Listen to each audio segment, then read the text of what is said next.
Hubert Kawissin. Comment cet ancien ouvrier de l'arsenal de Brest de 46 ans, discret et sans antécédent judiciaire, a-t-il pu basculer dans une folie sanguinaire et tuer 4 membres de sa belle famille? Le mobile, une sombre histoire de guerre d'héritage, de soi-disant lingots d'or dont personne n'a jamais vu la couleur. Cette nuit-là, le meurtrier présumé veut récupérer son bien. D'abord, il espionne, puis il pénètre dans le pavillon endormi. Mais en fouillant la buanderie, il fait du bruit. Alerté, son beau-frère descend avec un pied de biche. Les 2 hommes se seraient alors battus. Hubert Kawissin explique s'être saisi de l'outil en fer forgé et avoir frappé à plusieurs reprises.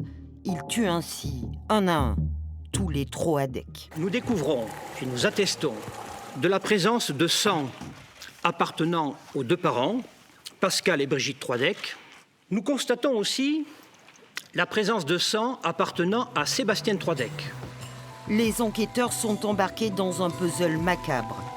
De Saint-Nazaire, où l'on retrouve la voiture qui a transporté les corps, à Dirinon, où ont été abandonnées des affaires et la carte vitale de la jeune Charlotte Troadec, jusqu'à Pont-de-Buis.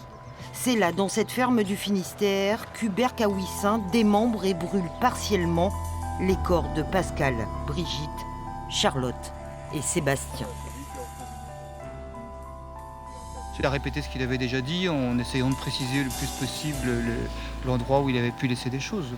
Donc des périmètres ont été circonscrits et sans doute que la police judiciaire reviendra sur place pour voir s'il y a des choses à trouver ou pas d'ailleurs. L'examen approfondi à la fois de la maison et des abords de la maison et de la rivière permettent de mesurer une extrême organisation et une grande minutie. Lors des reconstitutions et de ses multiples auditions, Hubert Kawissin livre un récit détaillé de ses crimes et il a fait preuve d'une méticulosité glaçante. Mais l'arme qu'il dit avoir jetée n'a jamais été retrouvée. Les fouilles n'ont pas permis non plus de retrouver les crânes des 4 victimes, seulement des restes humains, carbonisés ou enterrés. Il cache les crânes parce qu'il sait que les crânes contiennent la vérité sur la manière dont il a mis à mort les 4 personnes. La découverte des crânes permettra évidemment de voir quel a été le mode opératoire du crime, qui n'est pas, je pense, celui qui est rapporté aujourd'hui par Hubert Kawissin.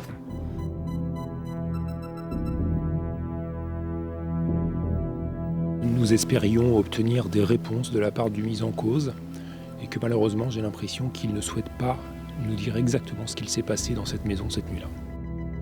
Hubert Kawissin a tout de suite reconnu les meurtres. Il n'a jamais nié, mais toujours farouchement affirmé ne pas avoir eu l'intention de tuer ce 17 février 2017.